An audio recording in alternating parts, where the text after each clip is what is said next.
ہماری ایک نشست ہوتی ہے اتوار کے دن، برسوں سے ہو رہی ہے آن لائن، تو اس میں جو ہمارے دوست باہر رہتے ہیں امریکہ وغیرہ میں وہ شریک ہوتے ہیں، اور چونکہ وہ لوگ وہاں بہت دنوں سے ہیں، وہاں کی تعلیم مطلب اعلیٰ تعلیم یافتہ ہیں وہاں کے حساب سے بھی، اور اس کے ساتھ ساتھ اللہ کا ان پر فضل ہے کہ نہایت مخلص دیندار بھی ہیں۔ تو لیکن یہ کہ ان کا جو پرسپیکٹو ہے دین کے بعض تھیمز کے بارے میں ان کی جو پرسپشن ہے وہ ہم لوگوں سے مختلف ہے، اور چونکہ وہ سنجیدہ ہیں دین کے معاملے میں، دینی زندگی گزارنے کی خواہش میں سچے ہیں، تو ان کے سوالات ان کی خواہش کی سچائی اور ان کے علم کے ملنے سے پیدا ہوتے ہیں، وہ علم جو جدید علم ہے۔ تو وہ لوگ کچھ سوالات کر رہے ہیں، اور وہ میں چاہ رہا ہوں کہ ان سوالات پر ہم گفتگو کریں اور آپس میں بھی اس پہ غور کریں، تو امید ہے کہ شاید کوئی صورت نکل آئے۔ تو یہ بس ذہن میں رہے کہ یہ سوالات انتہائی جدید تعلیم یافتہ لوگوں کی طرف سے ہیں جو اسلام کے ساتھ، اپنی اسلامی زندگی کے ساتھ ہم سے زیادہ سنجیدہ اور حساس ہیں۔ تو ایک صاحب نے ان میں سے کسی وقت پوچھا تھا کہ شرک کیا ہے، کیا شرک اور شرک کے علاوہ دہریت کی بھی کوئی مابعد طبیعی اساس ہوتی ہے؟ دہریت کا مطلب کلاسیکل مطلب ہوتا ہے مادے کو قدیم سمجھنا، کائنات کو غیر مخلوق ماننا، تو اس کو کہتے ہیں دہریت۔ تو یہ کیونکہ اب سائنس دین دہریت ہے، ہر سائنسی علم جو کائنات کا مطالعہ کر رہا ہے، جو انسان کا مطالعہ کر رہا ہے، یہ سب جو ہیں یہ صحائف دہریت بنے ہوئے ہیں، اور دہریت کو یعنی میٹر کی ایٹرنیٹی کو سب سے زیادہ سپورٹ یہ ہماری جو نیچرل سائنسز ہیں آج کل ان سے ملتی ہے، کسی فلسفے وغیرہ سے نہیں۔ تو اب یہ سوال رہا کہ شرک میں تو ایک میٹا فزیکیلٹی ہوتی ہے، لیکن کیا یہ جو دہریت ہے جو آج کا قانون ہے بلکہ آج کا دین ہے، اس کی بھی کوئی میٹا فزیکل بنیاد ہے؟ تو آج اس پہ تھوڑی سی گفتگو کر لیتے ہیں تاکہ ہم یہ سمجھ سکیں کہ سوالات اگر بڑے نہ ہوں تو آدمی چھوٹے جوابات میں زندگی گزارنے کا عادی ہو جاتا ہے، ایسے جوابات میں، ایسے بنے بنائے جوابات میں جو کسی سوال کا سامنا نہیں کر سکتے۔ اب اس کے جواب کو طول دینے کی بجائے اس سوال کے جواب کو اس کے دو ایک نقطوں پر فوکس کر کے بات کی جائے تو شاید مفید ہے۔ تو اس میں ایک مطلب طول نہ دینے سے یہ ہوگا کہ ثانوی اور قدر غیر متعلق چیزیں شامل نہیں ہوں گی، تو موٹی موٹی باتیں عرض کرنا چاہتا ہوں کہ سب سے پہلے ہمیں یہ دیکھنا چاہیے کہ شرک کیا ہے، پولیتھیزم کیا ہے، اور یعنی یہ اپنی ماہیت میں کیا ہے، اور اس کا اعتقادی اور نظریاتی سیاق و سباق کیا ہے، اور پھر اسی کے ضمن میں یہ بھی دیکھنا ہوگا کہ شرک کس ورلڈ ویو سے پیدا ہوتا ہے اور کون سا ورلڈ ویو پیدا کرتا ہے۔ تو یہ ذرا دیکھنے کی کوشش کرتے ہیں. اور یہ بالکل عام جو ہم جن شرک کے بارے میں جن مذہبی بحثوں کے اور مذہبی مناظروں کے عادی ہیں، اب جواب اس سے بالکل مختلف نوعیت کا ہوگا. تو اللہ کے انکار کی کچھ قسمیں ہیں جو مستقل ہیں. شرک انہی اقسام میں سے ایک قسم ہے. تو اللہ کا انکار جو ہے، ایک تو وہ ہوتا ہے جو طبیعی، فزیکل اور تجربی یعنی امپیریکل علم کی اساس پر کیا جاتا ہے، یعنی موجود وہی ہے جو محسوس ہے، محدود ہے وغیرہ. تو تجربیت کے دائرے سے یعنی امپیریسزم کے دائرے سے باہر مفروضات ہیں، موجودات نہیں، کوئی وجود نہیں ہے، بس گویا عدم ہی عدم ہے. یہ دہریت کا بنیادی جو ہے وہ اصول ہے یا بنیادی نظریہ ہے. تو اللہ کے انکار کی دوسری قسم وہ ہے جس میں مادہ استدلال یا مادہ انکار وہ مطلب دہریت کی طرح محض امپیریکل اور فزیکل نہیں ہوتا، بلکہ وہ میٹافزیکل، ایک طرح کی میٹافزیکیلٹی ضرور رکھتا ہے. تو اس روایت میں یعنی کہ انکار کی دوسری روایت میں کائنات کی مابعد الطبیعی حقیقت کو مانا جاتا ہے، لیکن اس میں کوئی ایسا عنصر پیدا ہو جاتا ہے جس کی وجہ سے اس روایت کے نظام اعتقاد میں اللہ کی جگہ باقی نہیں رہتی، یا جو جگہ اللہ کے لیے تجویز کی جاتی ہے وہ اللہ کی جگہ نہیں ہوتی. مثلاً یہ روایت اللہ کے لیے جو مقام تجویز کر رہی ہے، اس مقام پر اللہ واحد نہیں رہ جاتا. تو شرک کے یہی 3 زاویے ہیں جن میں مشترک بات یہ ہے کہ اللہ کو مانا تو جاتا ہے مگر اس طرح کہ پھر وہ اللہ نہیں رہتا. تو یعنی جیسے اسم کو مان رہے ہیں، مسمى کا انکار کر رہے ہیں. تو ابتدائی زمانوں سے بیچ کے ادوار تک یعنی رسول اللہ صلی اللہ علیہ وسلم کے زمانے سے کچھ بعد تک اللہ کا ایسا انکار جو ہے وہ زیادہ تر مابعد الطبیعی سطح پر ہوتا تھا، میٹافزیکل دلائل کے ساتھ مابعد الطبیعی اصول پر ہوتا تھا. تو یہ اب یہاں یہ بات بہرحال ذہن میں رہنی چاہیے کہ شرک کی ہر نوع میں، ہر قسم میں، ہر برانچ میں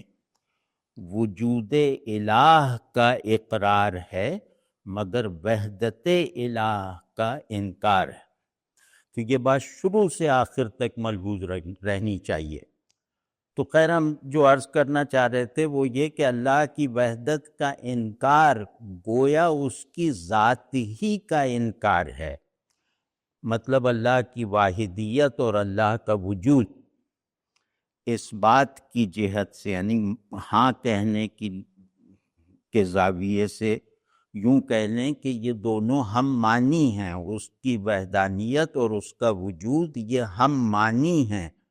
کیونکہ اللہ کی ذات کو جیسی مناسبت ظاہر بالکل سامنے کی مناسبت ہے وجود سے ہے، ویسی ہی بلکہ اس سے کچھ زیادہ مناسبت اپنی احدیت اور واحدیت سے ہے. تو اللہ کا واحد ہونا اس کے ذاتی مراتب میں یعنی مراتب ذات الہیہ میں آخر تک برقرار ہے، جبکہ اس کے موجود ہونے کی کنڈیشن یا اعتبار اس کی ذات کے تمام مراتب تک نہیں پہنچتی. وہ تمام مراتب کو انسرکل نہیں کرتی اس کی شان وجود. تو یعنی ذات باری تعالیٰ جو ہے وہ وجود سے جیسے ٹرانسینڈنس کی نسبت رکھتی ہے، اس کا ہونا وجود کے اوریجن سے بلند ہے. اور پہلے ہے، لیکن اس کی وحدت، اس کی وننس اور احدیت یعنی اس کی یونیکنس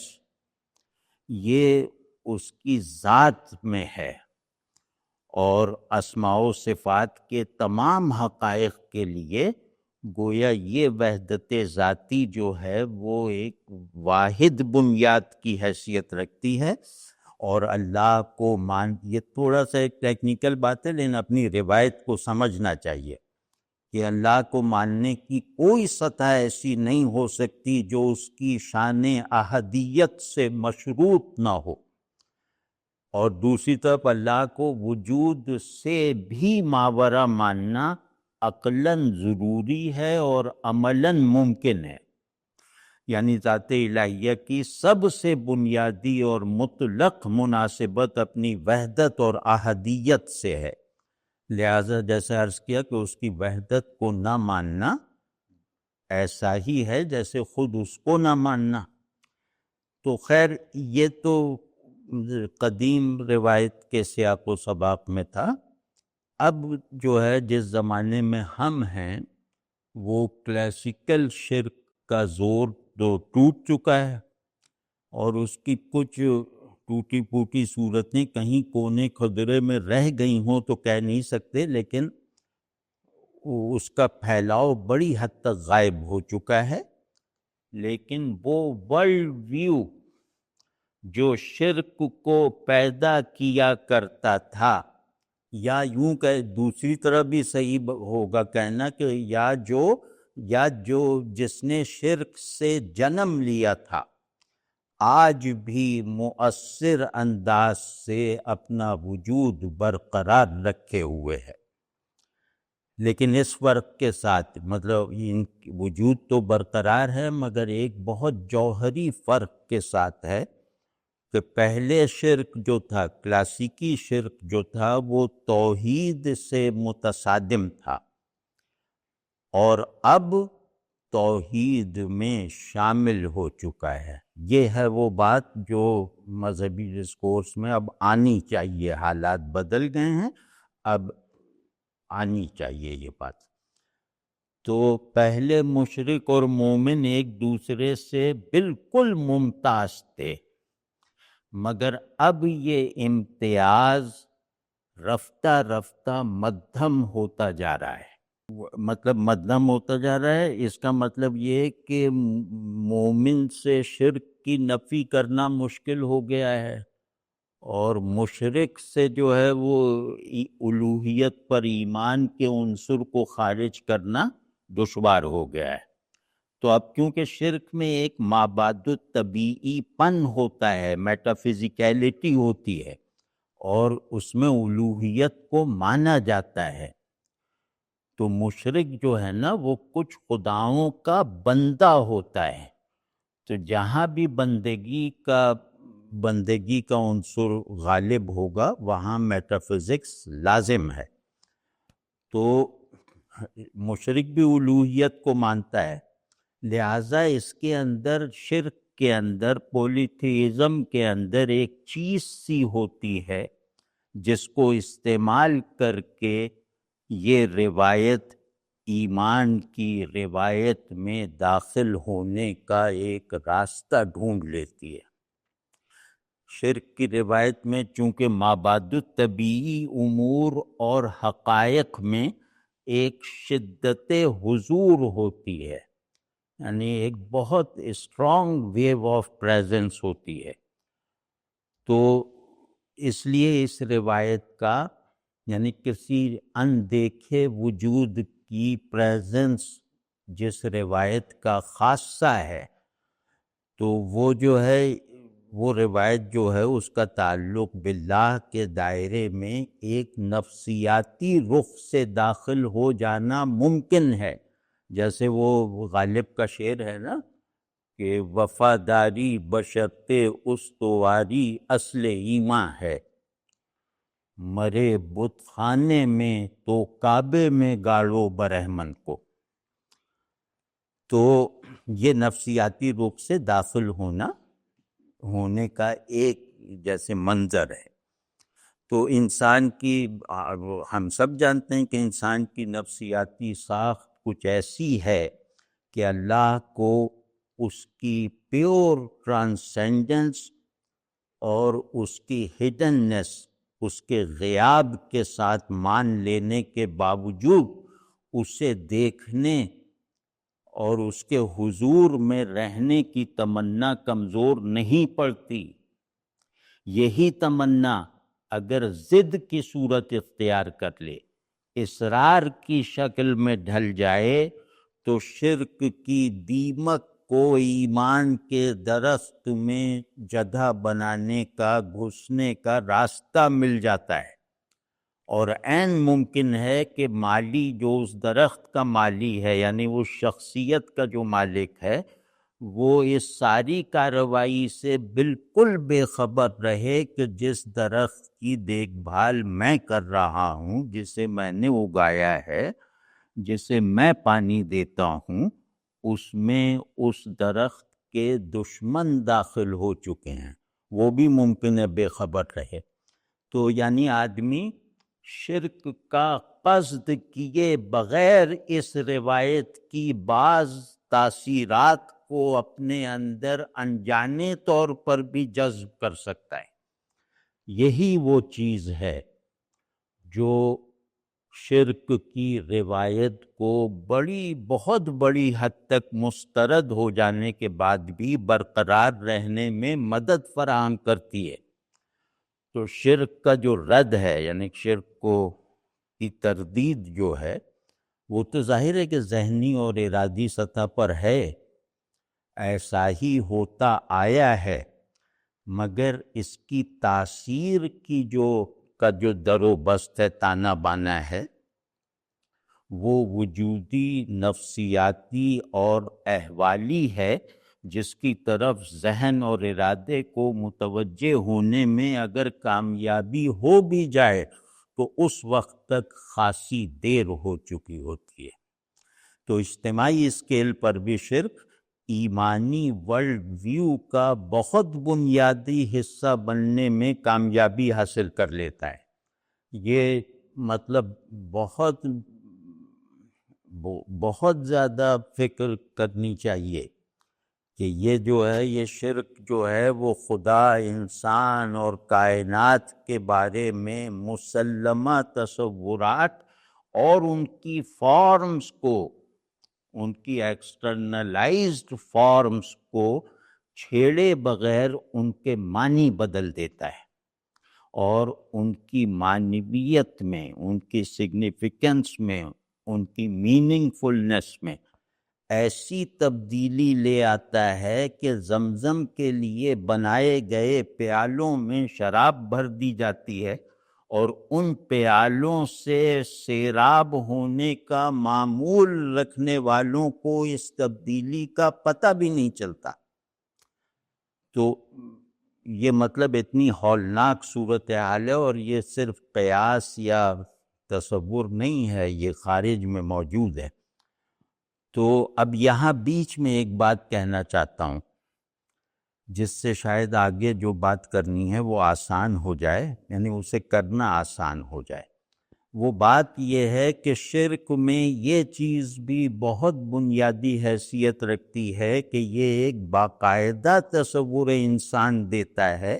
جس میں انسان کی دینی ڈیفینیشن کے برعکس انسان کی خواہش اور ضرورت کو اس کی ذمہ داری پر مطلق ترجیح حاصل ہے۔ دیکھتے نہیں کہ بت تراشی کا قدیم سسٹم بھی اسی ترجیح پر قائم تھا، یعنی کہ خواہش ذمہ داری پہ ترجیح رکھے۔ تو جس دنیا میں ہم رہ رہے ہیں، اور یہاں اپنے ہونے کو ریلیونٹ اور بامانی رکھنے کے لیے ہم نے اپنے جس تصور کو قبول کر رکھا ہے، وہ تصور بھی یہی ہے کہ ہماری بنیادی ذمہ داری بس اتنی ہے کہ ہم اپنی خواہشات اور ضروریات کی تکمیل کو ہدف بنا کر اپنے ذہن اور ارادے اور طبیعت وغیرہ کی تمام قوت کو اسی ہدف کو حاصل کرنے کے لیے استعمال کرتے رہیں۔ ہماری زندگیاں دیکھ لیجئے۔ تو ابھی میں جو بات کر رہا تھا شرک اور اس کے ورلڈ ویو کی بات، اس کی ذرا سی تفصیل یہ ہے کہ ایمانی یا کلاسیکی تصور کے مطابق وجود اور شعور، اب یہ ترکیب میں بار بار استعمال کرتا ہوں، میں انشاءاللہ کسی الگ جگہ پر اس کی شرح بھی کر دوں گا کہ اس سے مراد کیا ہے۔ یہ قدیم فلسفے کا ایک بہت ضروری مبحث رہا ہے۔ تو خیر، تو وجود اور شعور کا پورا نظام خدا کی مرکزیت پر چل رہا ہے۔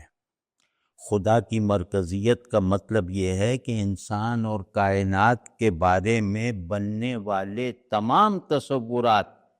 خدا پر علمی، حالی اور عملی دلالت کریں گے، ورنہ انہیں کسی بھی درجے میں قبول نہیں کیا جائے گا۔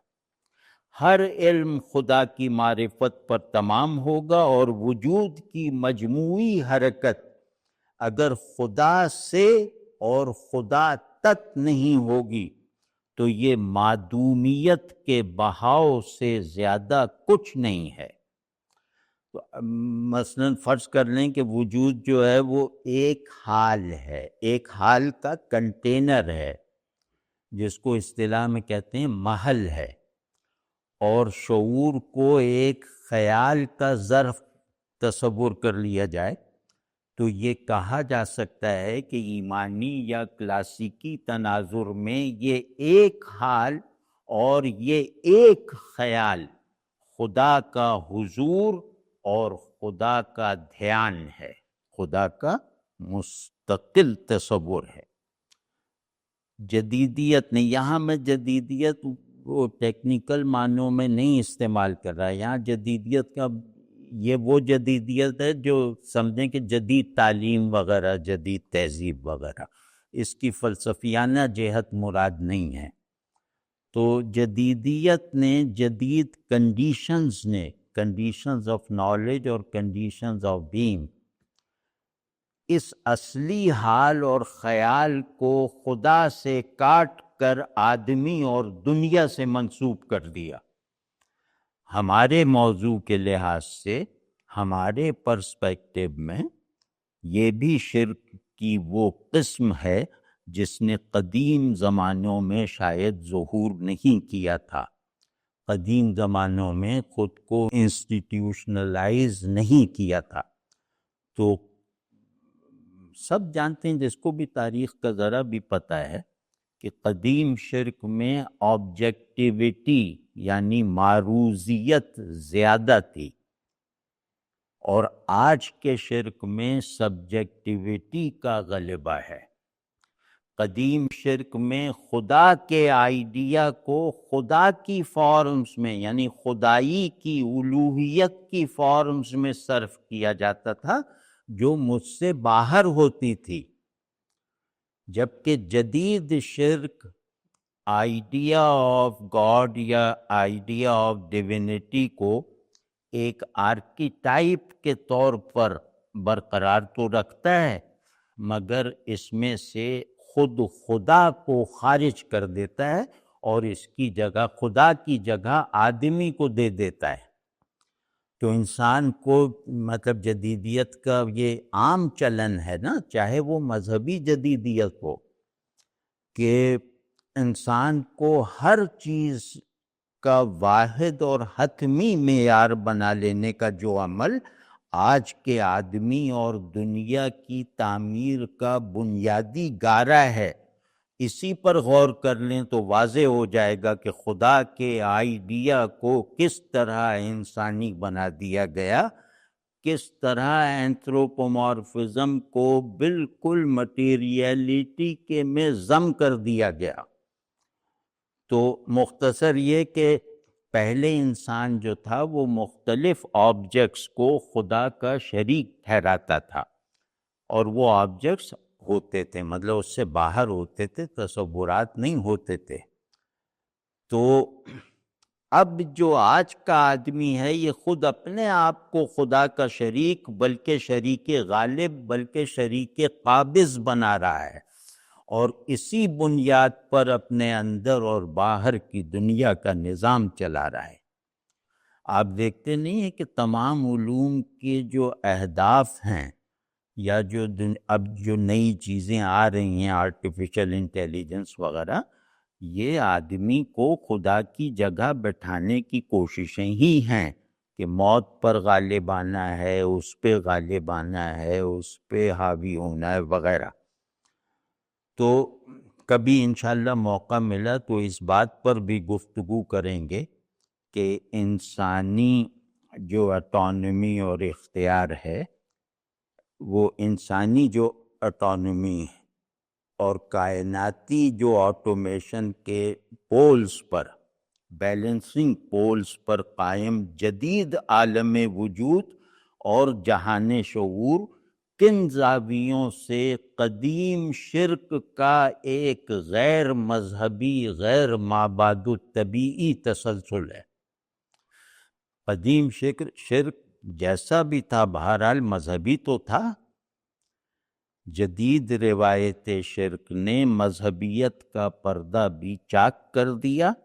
لیکن یہ کہ یہ ایک الگ موضوع ہے، یہ اس پر انشاءاللہ پھر کبھی صحیح۔ یہاں ایک سوال پیدا ہوتا ہے کہ جدیدیت کیونکہ ڈھیلے ڈھالے مفہوم میں، یعنی آج کا زمانہ سمجھ لیں کہ جدیدیت میں خدا کے ساتھ اس کا اقرار بھی پایا جاتا ہے، تو کیا اس اقرار کو کوئی اہمیت دینی چاہیے؟ یہ سوال ہے، یہ مجھ سے کیا گیا ہے۔ تو اس کے جواب میں میری طرف سے عرض یہ ہے کہ ٹھیک ہے، لیکن یعنی یہ بات ٹھیک ہے کہ جدیدیت میں خدا کا اقرار بھی پایا جاتا ہے، جدید ذہن میں، جدید جو بالکل وہ جو ایپسٹیمک ویلیوز ہیں ان میں خدا کو مانا بھی جاتا ہے، لیکن جدیدیت میں خدا کو جس طرح مانا جاتا ہے وہ انکار ہی کی ایک صورت ہے، ایک سٹل صورت ہے۔ یعنی خدا ایک مفروضہ ہے جو زندگی کو اچھا بنانے میں کارآمد ہو سکتا ہے۔ یہ وہ جیسے کنفیوشس نے کہا تھا نا کہ شاعری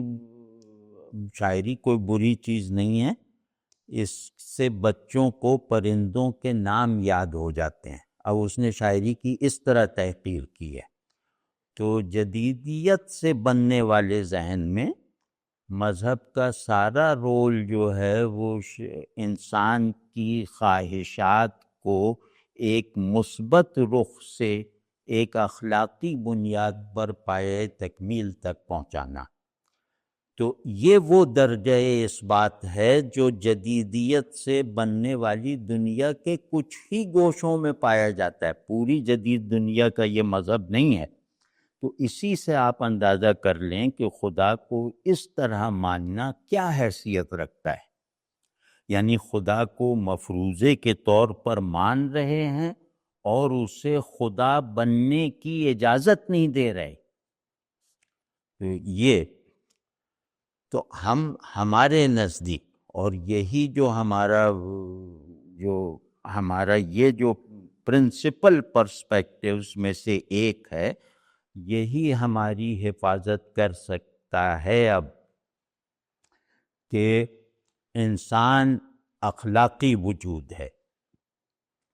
اور کائنات کی حیثیت علامتی ہے، یعنی کائنات کو کہہ لیں کہ یہ علامتی وجود ہے۔ علامتی سے مراد یہ ہے کہ کائنات کل کی حیثیت سے بھی اور اپنے اجزاء میں بھی علامت ہے اور علامتوں کا مجموعہ ہے۔ کائنات کی حقیقت تک پہنچنے کا ہر عمل اس کے مخلوق ہونے کی مزید تفصیلات تک پہنچنے کا عمل ہوگا۔ مطلب انسان کا اخلاقی وجود ہونا اور کائنات کا مخلوق ہونا، ان کی تحقیق اور تجزیے کا ہر عمل انہی دو مسلمات پر ممکن ہے۔ ایک اور سوال بھی مطلب آج جیسے ہم وہاں سے سوالات لے کے اس کے جوابات عرض کر رہے ہیں اور اس میں آپ کو بھی شریک کر رہے ہیں۔ ایک صاحب نے یہ سوال اٹھایا ہے کہ آج کی صورتحال میں ہمیں مخالف مذہب تہذیبوں سے کوئی نتیجہ خیز مکالمہ کس طرح کرنا چاہیے۔ اب اس میں میری گزارش یہ ہے کہ پہلی بات تو یہ سمجھ لینی چاہیے کہ اس مکالمے کے لیے جنہیں آپ اپنا مخاطب بنا رہے ہیں ان کے نزدیک حق و باطل اور صداقت اور غیر صداقت وغیرہ یہ بالکل اضافی چیزیں ہیں، ریلیٹیو ہیں، ایبسلیوٹ نہیں ہیں۔ تو ایسا مکالمہ جس میں وہ آپ سے کچھ کہیں اور آپ ان سے کچھ کہیں اب شاید ممکن نہیں رہا۔ آپ کو اپنے طور پر اپنے ہی دائرے میں رہتے ہوئے اپنا ورلڈ ویو مؤثر انداز سے دینا ہے، پیش کرنا ہے، اور اپنے تصور انسان کو عمل میں لانا ہے۔ یہی ایک صورت رہ گئی ہے جسے سنجیدگی اور استقامت کے ساتھ اجتماعی طور پر اختیار کر کے ہی ہم زلزلوں سے بھری ہوئی اس زمین پر قدم جما سکتے ہیں۔ ہمیں سب سے پہلے، اللہ جانتا ہے انشاءاللہ یہ بات ٹھیک ہے، کہ ہمیں سب سے پہلے اپنے نفسیاتی اسٹرکچرز اور اپنے معاشرتی نظام کو بہتر اور پرکشش اور خوبصورت بنانا ہے، ایک خوشحال معاشرہ بنانا ہے، مضبوط معاشرہ بنانا ہے، مہذب معاشرہ بنانا ہے۔ یعنی ہمیں سوسائٹی کو اخلاق، علم اور طاقت کے ستونوں پر مضبوطی سے کھڑا کرنا ہے، اور ان ستونوں کی تعمیر کا سامان اپنے دین سے لینا ہے۔ آپ سمجھ گئے نا کہ ایک متوازی نظام وجود بنائے بغیر اور دنیا کو اس کا شاہد بنائے بغیر اس وقت کسی کام کی کوئی حیثیت نہیں ہے۔ متوازی نظام وجود سے مراد ہے کہ جو جدیدیت کے نظام وجود سے پیرلل آپ ایک نظام بنائیں جو اس سے لا تعلق رہے، تصادم میں بھی نہ رہے۔ تو مطلب کوئی کام ایسا نہیں ہے جو ہماری دینی اور تہذیبی بقا کے پروجیکٹ میں کوئی بڑا کردار ادا کر سکے۔ ہماری کوئی بھی سرگرمی، وہ سرگرمی چاہے باطنی ہو، چاہے عملی ہو، چاہے ذہنی ہو، کوئی سرگرمی ایسی نہیں ہے جو ہمارے دین اور تہذیب کی بقا کو میں معاون ہو سکے۔ تو اس کا اگر ہم نے اب بھی خیال نہ کیا تو مطلب ہمارا سروائیول اسی طرح یقینی ہے جس طرح ابھی رات کے بعد صبح کا آنا یقینی ہے۔ تو انہی صاحب نے جنہوں نے ابھی یہ پوچھا تھا، ان کا دوسرا استفسار یہ ہے کہ ہمارے یہاں اہل دین اور اہل دنیا میں جو پولرائزیشن ہو گئی ہے اس کے خاتمے کے لیے کیا کیا جائے، اور ایسے لوگ کس طرح پروڈیوس کیے جائیں جو اس پولرائزیشن کا حصہ نہ بنیں۔ یعنی یہ جو دو لخت ہو گئے ہیں مسلمان کہ جدید تعلیم یافتہ نمازی اور مذہبی نظر آنے والا نمازی، تو ان سے کیسے ہم ان کے درمیان جو ایک تضاد کی نسبت پیدا ہو گئی ہے اسے کیسے ختم کریں۔ تو کیونکہ یہ صاحب جو ہیں یہ شاید ڈنمارک میں رہتے ہیں تو اور وہیں کے رہنے والے ہیں، وہیں شاید پیدا ہوئے ہیں، تو انہیں شاید یہاں کا اندازہ پورا نہیں ہے۔ تو اس طرح کی ایبسلیوٹ پولرائزیشن ہمارے یہاں اللہ کا فضل ہے کہ ابھی نہیں ہوئی ہے۔ جدید تعلیم یافتہ اور دنیا میں کامیاب لوگوں کے اندر بھی اعلیٰ دینداری کے نمونے مل جاتے ہیں،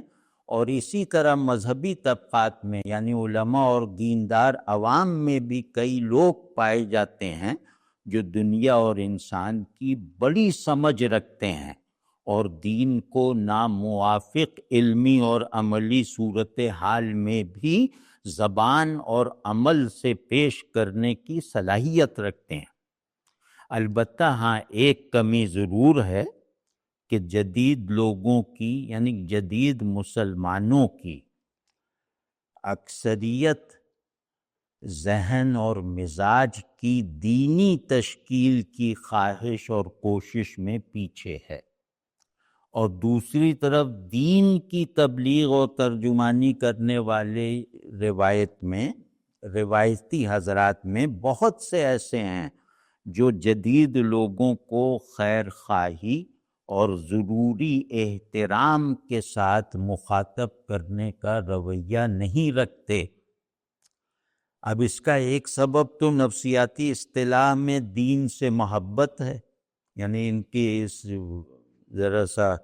درست رویے کا ایک سبب اگر نفسیاتی تجزیہ کریں تو یہ دین سے محبت ہے، اور وہ یہ سمجھتے ہیں کہ یہ لوگ دین کو کمزور کر رہے ہیں۔ لیکن دوسرے پہلو سے اگر دیکھا جائے تو غصے اور تحقیر کا یہ جو روایتی لوگوں میں رویہ ہے، یہ لگتا ہے کہ علم اور ذہن کی کمزوری کی وجہ سے بھی ہے۔ تو بہرحال ان دونوں اسباب کا ازالہ ہونا چاہیے، اور دین کی دعوت اور ترجمانی کے لیے علماء کو اپنی اخلاقی اور ذہنی سطح اپنے مخاطب کے مقابلے میں بلند رکھنی چاہیے، بلکہ اب رکھنی ہوگی، ورنہ جس دو لفظی کا پولرائزیشن کا ہم فی الحال انکار کر رہے ہیں یا کہ ہمارے یہاں نہیں ہے ابھی، وہ پھر پیدا ہو جائے گی، ہمارے یہاں بھی پیدا ہو جائے گی۔ تو اس پولرائزیشن پہ بھائی مجھے اپنے ایک محبوب ترین دوست یاد آ رہے ہیں، احمد حسن مرحوم۔ وہ میں چاہتا ہوں کہ آپ لوگ بھی ان کو، وہ ایسے ہیں کہ وہ ان ایسے لوگوں کو رول ماڈل بنائے بغیر ہم لوگ اپنے اوپر ظلم کر رہے ہیں۔ تو وہ جو احمد حسن تھے وہ کراچی کی ایک میمن برادری سے تعلق رکھتے تھے، یعنی ان کی زبان اردو نہیں تھی، اور ان کے والد صاحب ایک اچھے خاصے صنعت کار تھے، انڈسٹریلسٹ تھے، اور بہت بڑے کاروبار کے مالک تھے۔ تو احمد حسن کو ملا کر ان کے 8 بیٹے تھے، احمد حسن ان 8 میں سب سے چھوٹے تھے۔ تو ان کے والد کو، احمد حسن کے والد کو احمد حسن سے اتنی محبت تھی کہ اپنے باقی 7 بیٹوں کو وصیت کر رکھی تھی کہ احمد حسن کو میں نے اللہ کی راہ میں دے دیا ہے، یہ کوئی کام نہیں کرے گا، اس کی تمام ضروریات تم لوگ پوری کرو گے اور معاشی طور پر اسے اپنے سے اونچا رکھو گے۔ یہ مطلب ان باپ کی وصیت۔ تو یہ جو احمد حسن ہیں یہ آکسفورڈ کے پڑھے ہوئے تھے، اور دینی علوم میں بھی اچھے خاصے علماء کے استاد بن سکتے تھے، 3-4 زبانیں اہل زبان کی طرح لکھتے اور بولتے تھے، عربی ہے، جرمن ہے، فرینچ ہے، انگریزی ہے۔ عربی دانی کا یہ عالم تھا کہ میں نے بڑے بڑے عربی دانوں کو نوجوان احمد حسن سے استفادہ کرتے دیکھا ہے، اور لڑکپن اور نوجوانی ہی سے ایسے دیندار تھے کہ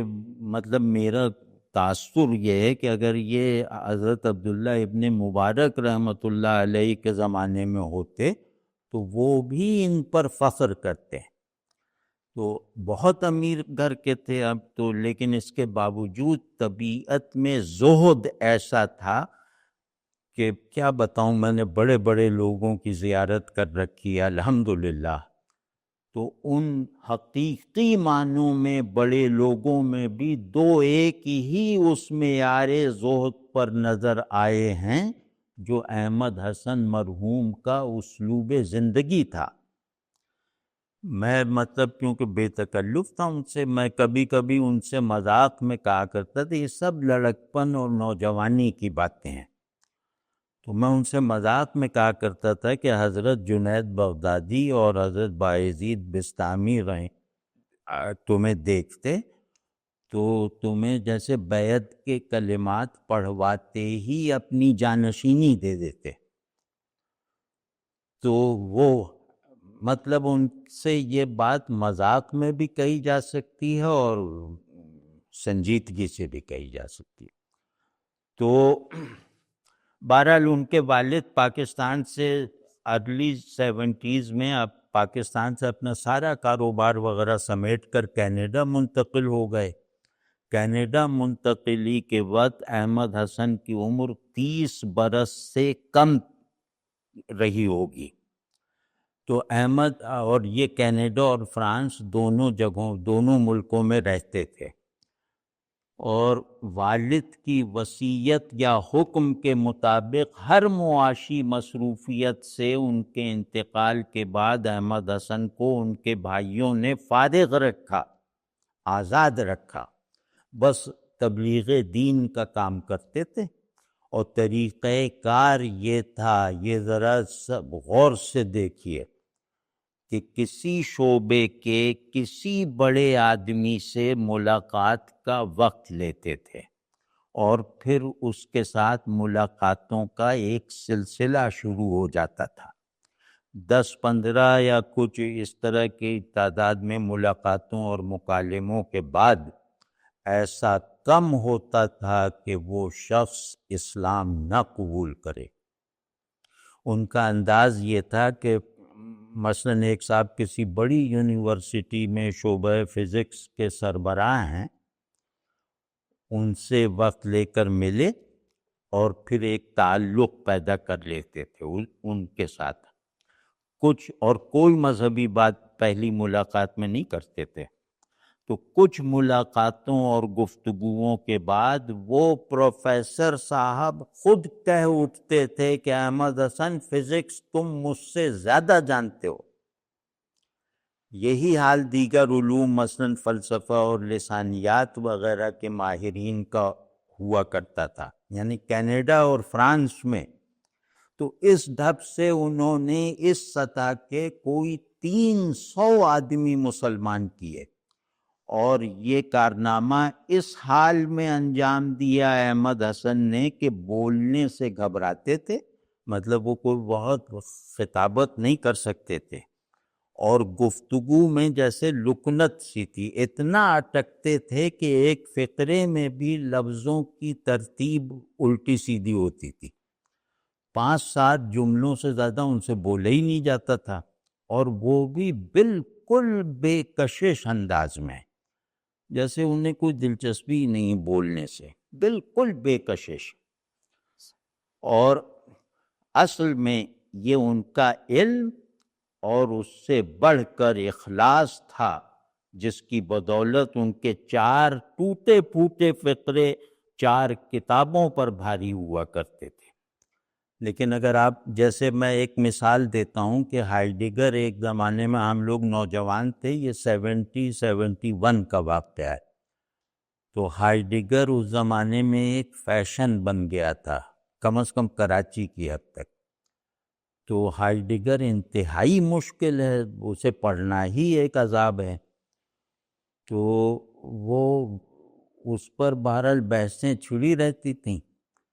تو سلیم احمد کے یہاں 2 آدمی آتے تھے جو ہائیڈگر اور وہ ایگزسٹینشیلزم کے ماہر تھے، واقعی ماہر تھے. تو ایک دن یہ احمد حسن کی موجودگی میں وہ ہائیڈگر کا ذکر آ گیا. اس کی کتاب جو بہت سب سے زیادہ مشہور ہے، بینگ اینڈ ٹائم، تو اس کا ذکر آ گیا. تو ان دونوں نے تقریریں کی، ظاہر ہے ان کو وہ تفصیل سے پتہ تھا. تو انہوں نے احمد حسن کو چھیڑنے کی نیت سے کہا یا مذاق اڑانے کے لیے. احمد حسن ان دونوں سے بہت چھوٹے بھی تھے، کہ بھائی احمد حسن تمہاری کیا رائے ہے؟ تو احمد حسن نے کہا کہ اس کی بینگ اینڈ ٹائم کی بنیادی غلطی یہ ہے کہ ہائیڈگر نے بیکمنگ کو بینگ بنا دیا۔ اب یہ فقرہ جو آدمی بھی ہائیڈگر کو جانتا ہو یا بینگ اور وہ کیا نام ہے بیکمنگ کو جانتا ہو، وہ اس پہ وجد میں آ جائے، چاہے یہ جملہ لکنت کے ساتھ کہا جائے۔ تو ایسے تھے ہمارے احمد حسن، تو بالکل نہیں، مطلب ان کی بات میں کوئی کشش تھی ہی نہیں، یعنی وہ جیسے خواص کے لیے بھیجے گئے تھے۔ تو لیکن اگر آپ کسی علم اور فن کے ماہر ہیں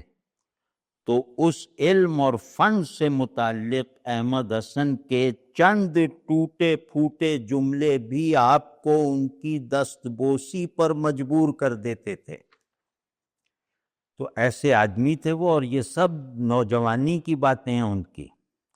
کہ خاموش رہتے تو ان کی خاموشی ہم لوگوں کو کھلنے لگتی، اور بولتے تو جی لگا کے سننا دوبھر ہو جاتا۔ تو سطحی آدمیوں کے لیے، ہم ایسے سطحی آدمیوں کے لیے ان کی گفتگو میں کوئی کشش اور بے رس گفتگو، اور پھر اس کے علاوہ ان کی ظاہری شخصیت میں بھی اپنی طرف متوجہ کر لینے والی کوئی بات نہیں تھی۔ گہری رنگت، چھوٹا سا قد، اور بالکل مولویوں جیسا حلیہ جو وہ کینیڈا اور فرانس میں بھی برقرار رہا۔ تو یہ جو تھے یہ مجھ سے کوئی 6 برس بڑے تھے، اس لیے مجھے جیسے چھوٹے بھائیوں کی طرح رکھتے تھے، اور ہم ان سے اپنی تمام خواہشات جو میں آج بھی پوری نہیں کر سکتا، اس زمانے میں ان سے پوری کرواتا تھا کہ یہ لا دو وہ لا دو، تو وہ سب کرتے رہتے تھے۔ تو تصوف کے وہ شروع سے مخالف تھے، اور اور میں بغیر تصوف کی الف بے جانے اس کا حامی تھا، تو اس مسئلے پر میں ان سے بہت کج بحثی کرتا تھا، اور بعض مرتبہ ان کو اٹھا کے زمین پہ گرا دیتا تھا۔ تو مطلب اس ٹائپ کے آدمی تھے کہ ایک جاہل آدمی وہ اس سے پھر وہ کہتے تھا اچھا چلو تمہاری بات ٹھیک ہے۔ تو اس طرح کا ان کا رویہ تھا، اور انتقال میرا الحمدللہ ان سے رابطہ ہمیشہ رہا۔ تو انتقال سے کچھ ماہ پہلے ان کا فون آیا، جس میں اور باتوں کے علاوہ انہوں نے مجھ سے ذرا طنزیہ انداز سے پوچھا کہ تصوف کی بیماری سے کچھ افاقہ ہوا یا نہیں۔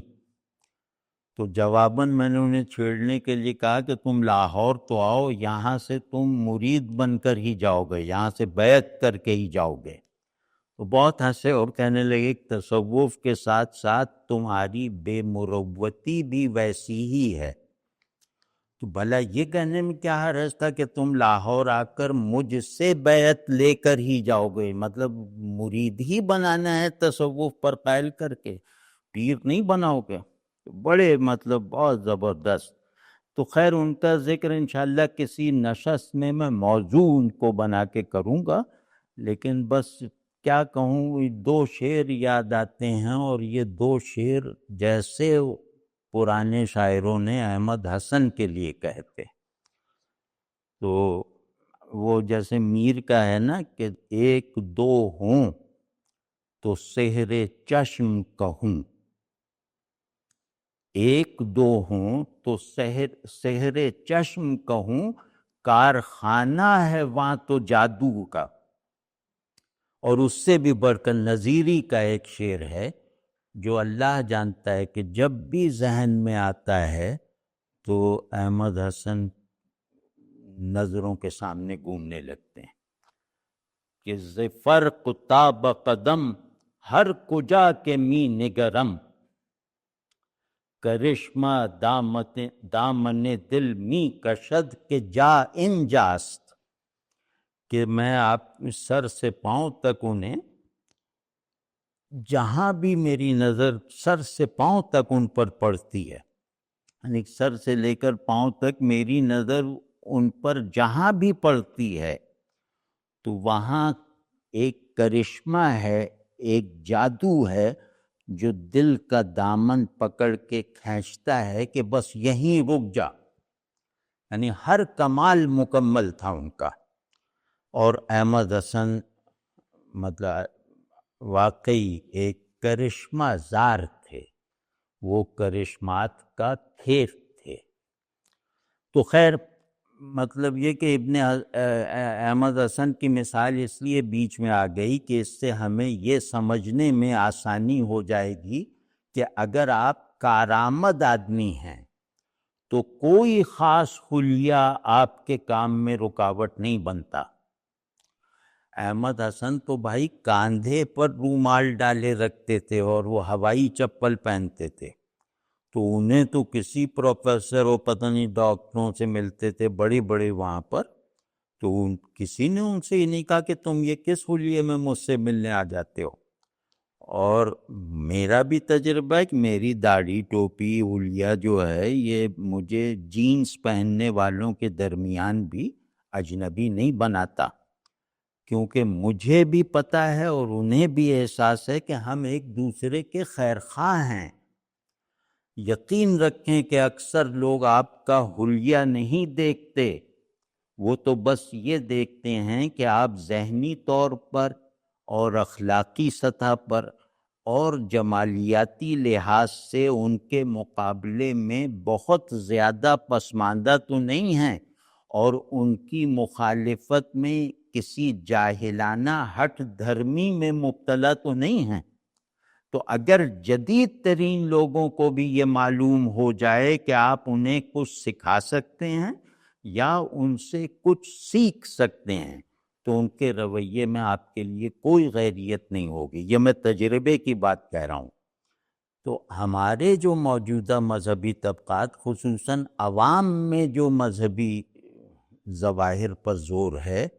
ان ظواہر کو لازم سمجھنے والے لوگوں میں اکثر کا یہ مسئلہ ہے کہ معاشرے میں دوسرے لوگ انہیں ذہنی طور پر خود سے کمتر سمجھتے ہیں اور ان پر یہ اعتماد نہیں رکھتے کہ یہ ہمارے خیر خواہ ہیں۔ مسائل یہاں سے پیدا ہوتے ہیں، دوریاں یہاں سے جنم لیتی ہیں۔ یہ جو جدید طبقہ ہے، یعنی جدید تعلیم یافتہ مسلمان،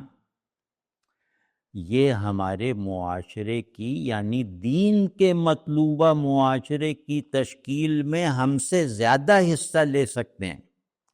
یعنی پاکستان کے جدید طبقات یعنی جدید تعلیم یافتہ طبقات، میرا مشاہدہ ہے کہ تقریباً تمام مسلم ممالک کے جدید تعلیم یافتہ طبقات کے مقابلے میں کئی لحاظ سے بہت بہتر ہیں۔ ان میں کئی ایسی خوبیاں ہیں جو عالم اسلام میں کم نظر آتی ہیں۔ مطلب یہ کہ ان کے ایک حصے میں ویسٹرنائزیشن کی رو چلنے کے باوجود ان کی اکثریت اپنی تہذیب اور اجتماعی نفسیات کی بعض اقدار پر ہم سے زیادہ ثابت قدم ہے۔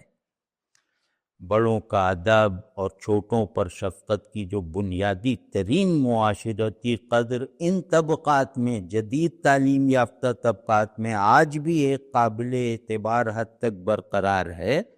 وہ مذہبی طبقات میں نہیں ہے، یعنی تو اس حد تک نہیں ہے۔ تو جدید تعلیم یافتہ لوگوں کی، ہمارے یہاں کے جدید تعلیم یافتہ لوگوں کی اکثریت اب بھی آپ کی بات سکون سے سنتی ہے۔ کوئی غلطی ان سے ہو جائے، خیال کی، عمل کی، کوئی بھی، تو اس کی جھوٹ موٹ تعویل نہیں کرتی وہ اکثریت، اور متکبرانہ مزاج نہیں رکھتی۔ ہاں، مذہبی کہلانے والے بعض طبقوں کے، گروہوں کے نہایت جارحانہ رویوں کے رد عمل میں ان طبقات میں بھی اب ایک جارحیت سی آتی جا رہی ہے، لیکن یہ ابھی ان سب پر مسلط نہیں ہوئی۔ اس سے فائدہ اٹھانا چاہیے اور فائدہ پہنچانے کی بھی عاجزانہ کوشش کرنی چاہیے۔ تو ان لوگوں میں، جدید تعلیمی اداروں سے پڑھ کر نکلنے والے، اللہ پر یقین کرنے والے لوگوں میں محبت اور کمٹمنٹ کی صلاحیت مطلب معروف مذہبی طبقات کے مقابلے میں کچھ زیادہ ہی ہوگی، کم نہیں ہوگی۔ لیکن مسئلہ یہ ہے کہ ہمارے جدید تعلیم یافتہ طبقے کی اکثر خوبیاں اور بیشتر صلاحیتیں ناموافق ماحول کی وجہ سے معطل پڑی ہوئی ہیں۔ سمجھیں نا کہ جدید تعلیم کا نظام بھی جیسے اب ہمارے یہاں مذہبی تعلیم ہی کی طرح محض حافظے کے بل پر چل رہا ہے، اس وجہ سے یہ تعلیم بھی ایک معوف اور بند ذہن سے زیادہ کچھ پروڈیوس نہیں کر رہی۔ ضرورت اس بات کی ہے کہ جدت اور قدامت کے ان پولز کو جن کا وجود بالکل فطری ہے، انہیں ایک دوسرے سے متصادم نہ رہنے دیا جائے اور ان کے درمیان ہم آہنگی کے امکانات کو عمل میں لانے کی باضابطہ منظم کوششیں کی جائیں۔ تو اس کے لیے اہل روایت اور جدت پسندوں کے درمیان کم از کم ایک اخلاقی وحدت ضروری ہے، جس کی بنیاد مساوات کے اجتماعی اصول اور ذمہ داری کی انفرادی قدر پر ہو۔ اس کے لیے مذہبی طبقہ ہو یا جدید، دونوں کو اپنا اپنا کردار ادا کرنا ہوگا اور اپنے درمیان کسی بھی سبب سے کھڑی ہو جانے والی سنگین فصیلوں کو گرانا ہوگا۔ تو مطلب اس کے تاہم اپنے درمیانی فاصلے کو ختم یا کم کرنے کے لیے اس دوری کی ذمہ داری دوسرے پر ڈالنے کی بجائے خود پر لینی ہوگی، اپنی اپنی دیوار خود گرانی ہوگی۔ تو اور یہ جو طبقاتی نزدیکی کا منصوبہ ہے، یہ اس منصوبے کو سیلف کریکشن کے جذبے سے آگے بڑھانا ہوگا، اس کے بغیر کوئی سوشل کانٹریکٹ نہیں ہو سکتا۔ تو وہ خرابی دور ہو جاتی ہے۔ آپ لوگوں نے تو ماشاءاللہ بہت تجربہ کیا ہوگا کہ وہ خرابی دور ہو جاتی ہے جس کی ذمہ داری دوسرے پر نہ ڈالی جائے بلکہ خود کو اس کا سبب مانا جائے۔ تو بہرحال ہمارے جدید تعلیم یافتہ طبقات کو بھی ذہنی خلاقی پیدا کرنے اور رد عمل کی نفسیات سے نکلنے کی فوری اور شدید ضرورت ہے۔ اب یہ دیکھیں گے کہ یہ ضرورت کب اور کیسے پوری ہوتی ہے۔ سر دست اس ضرورت کا شعور اور احساس ہی پیدا ہو جائے ان طبقات میں، تو یہ بھی ایک کامیابی کی طرف کم از کم ایک پہلا قابل اعتماد قدم ہوگا۔ تو ضرورت کا احساس جتنا شدید اور اس کا شعور جتنا صحیح ہوگا، ضرورت کی تکمیل اتنی ہی آسان ہوتی جائے گی۔ تو بس اللہ ہم سب کو توفیق دے کہ اپنے حصے کا کام کریں اور اپنے کام سے خود کو خارج رکھیں۔ خود سے میں تو بار بار عرض کرتا ہوں کہ خود سے بلندی اختیار کر لینا انسان کی بہت بڑی طاقت ہے۔ ہمیں فی الحال اس طاقت کا استعمال نہیں آتا، اللہ کرے کہ جلد سیکھ جائیں۔